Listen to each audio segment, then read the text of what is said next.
Thank you, Mr. President. Very distinguished colleagues. This is a good day for Nigeria. I think we must commend the President that finally we are beginning to address injustices in this country. Our prayer is that this must be sustained. So, after making all these wonderful proclamations on the need to ensure justice whilst on one of the political platforms in his home country, Nigeria, Ike Ekweremadu, the former deputy president of the Nigerian Senate, has been found guilty of conspiring to bring a 21-year-old Lagos street trader to London to exploit him for his kidney. He was found guilty by a court in the United Kingdom along with his wife and a doctor.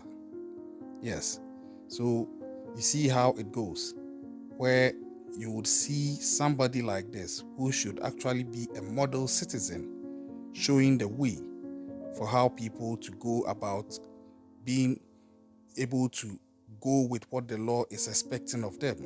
He has now been found wanting in this. This is currently ongoing, and we are going to bring you the details of what he has done. Why did he get involved in such a thing? At this level of his political career, it is expected he has everything and he shouldn't be wanting for anything.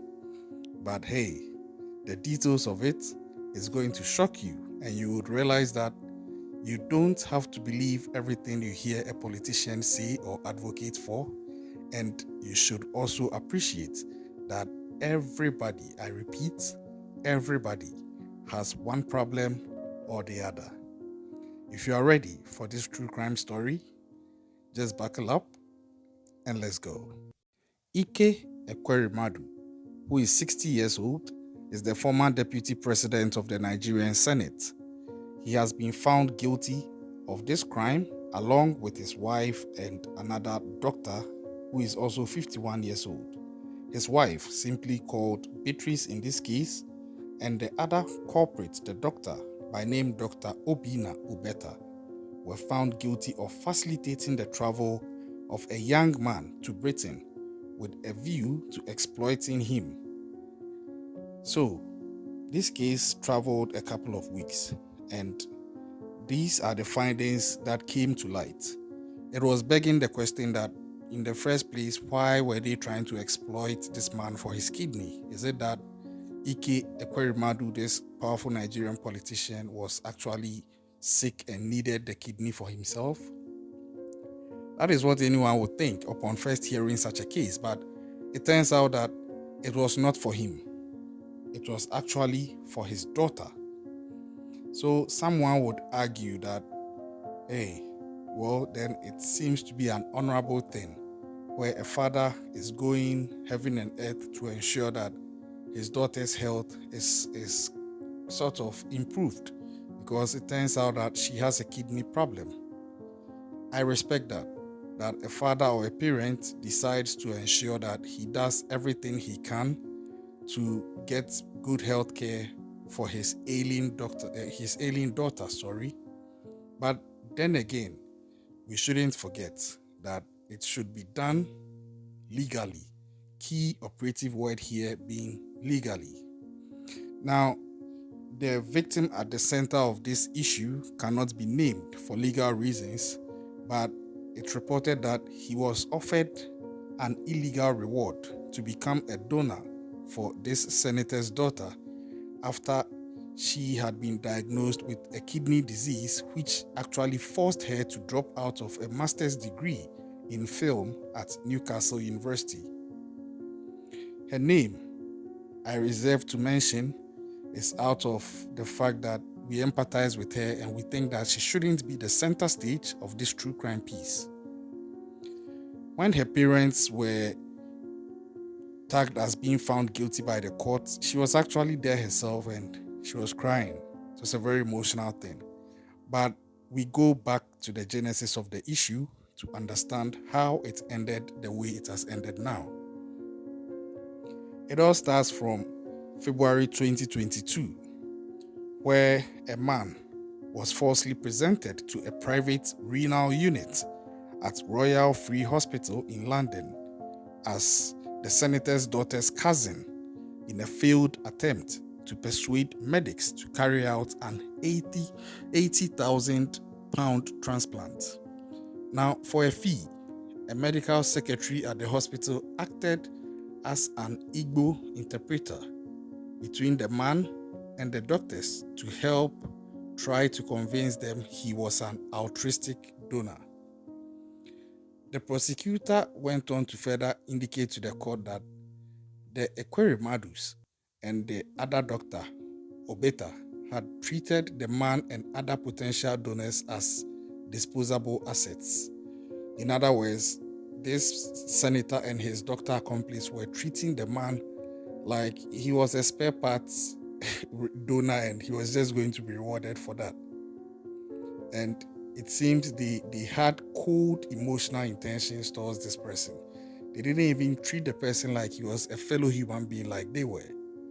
According to the prosecutor, the behavior of the Ekweremadus, who actually is also a successful lawyer and founder of an anti-poverty charity who helped draw up Nigeria's laws against organ trafficking, showed that he was actually behaving in an entitled and dishonest and hypocritical manner.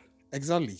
You are a lawyer. You've made laws actually in your own country, Nigeria, seeking to protect its citizens against human organ trafficking. And here you are, caught up in a case which involves you trying to bring someone from that same country of yours to another country to donate an organ for your daughter. And you are circumventing laws and bypassing protocols. This is so hypocritical and very, very bad of him. And the prosecution went on to say that Ekweremadu owns several properties and had a staff of 80. And so he would then go on to agree to reward someone for a kidney for his daughter, somebody in circumstances of poverty, and from whom he distanced himself and made no inquiries, and with whom, for his own political protection, he wanted no direct contact. Exactly. And you find that with several politicians, when they are going to get involved in dastardly acts, they distance themselves, they use middlemen who have middlemen, who have middlemen, who have middlemen, who have middlemen. A tall chain of people in the middle, and they plan it such that it's very difficult to tie the negative consequence back to them. And then they will come out in public and act all holier than thou and ask you to vote for them. That is so sad. And this is the perfect description of most politicians here in Africa. Now, during the trial, Ekweremadu actually denied the charge. He told the court he was the victim of a scam. Now, his accomplice, Dr. Obeta, who also denied the charge, claimed the man was not offered a reward for his kidney and was just acting altruistically. Ekweremadu's wife, Beatrice, denied any knowledge of the alleged conspiracy, and their daughter, however, did not give any evidence.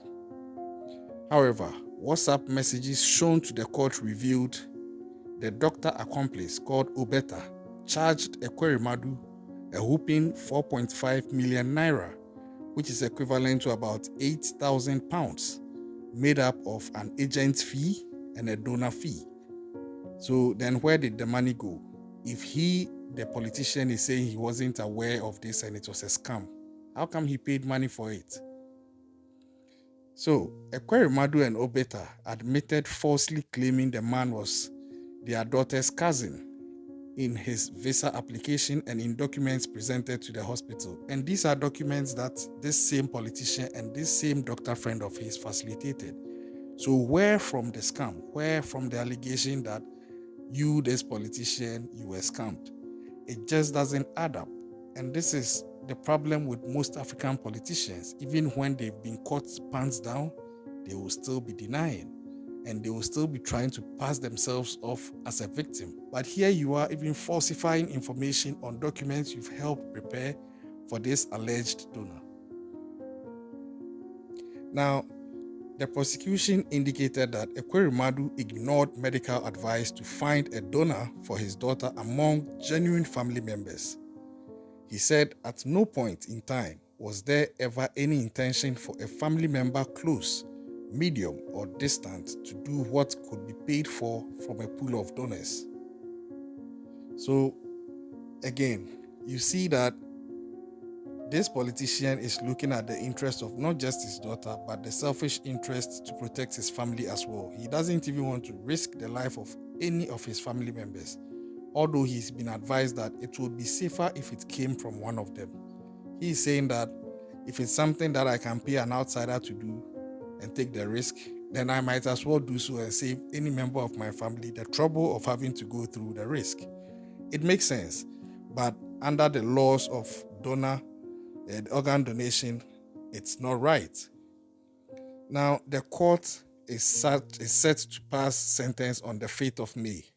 Some are alleging that it's likely it might be a life sentence. Some are alleging it might be at least 10 years or more. We are waiting to see. But for me, I'm proud of what the court has done because they didn't look at the fact that he's a politician in Africa, or as some people would call him in Africa, he's a big man. Yeah, the law has taken its due course, and I think that it's about time that some African countries get to adopt this type of approach, where irrespective of your political exposure, you are dealt with this by the law the same way any ordinary random person in the country will be dealt with. In fact, I think it should even be harsher on the politicians because they are supposed to even know better. Most of the time, they bring these laws into existence, so they should even know better. Let me know your comments on that point, if you agree with me or otherwise. Now, the chief crown prosecutor, Joan Jakimek, said, "This was a horrific plot to exploit a vulnerable victim by trafficking him to the UK for the purpose of transplanting his kidney. And the convicted defendants showed utter disregard for the victim's welfare, health, and well-being and used their considerable influence to a degree of control throughout, with the victim having limited understanding of what was really going on here." Exactly. And I said it earlier. They have the power, they have the knowledge, they have the connections, and they were just using it to manipulate this guy, who they also know is very poor, and so they were taking advantage of him. And guess what? His poverty, to an extent, can even be traced to poor governance, most likely, in his country by this same politician or some of his cohorts. So it's like the whole system has failed, and now it's still taking advantage of this guy to the extent of him risking his life. It's so sad. It's just so sad. It's just so sad. Now, the police indicated that it's very good and they see this as a landmark conviction, and they commend the victim for his bravery in speaking against these offenders. And I agree, because it takes a lot of bravery to do something like this, especially in Africa, where you know that these politicians are very connected and they are friends.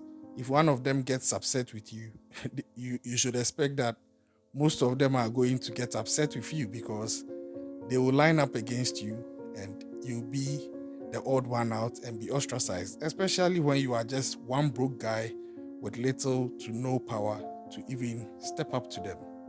So it takes a lot of courage for this guy to do that, and I'm very impressed he has done that. Now, the thing is that I'm hoping that he would be protected some way, somehow, by the United Kingdom and maybe not allowed to come back to Nigeria, because under these circumstances, I don't think his well-being can be guaranteed. I'm just saying. Now, we are waiting for the sentencing that will happen in May.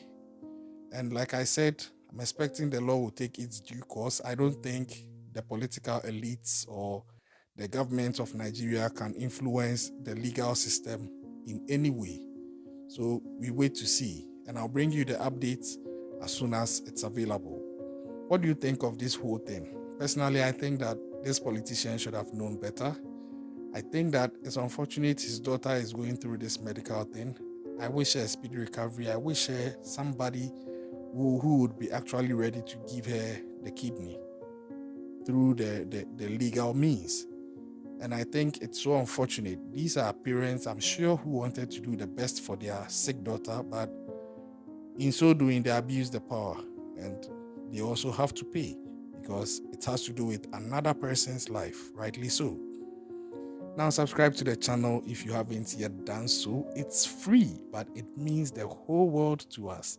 Hit the notifications button, share this video, hit the like button, leave your comments in the comment section, and as always, like I say, stay safe out there and keep an eye out. Catch you next time.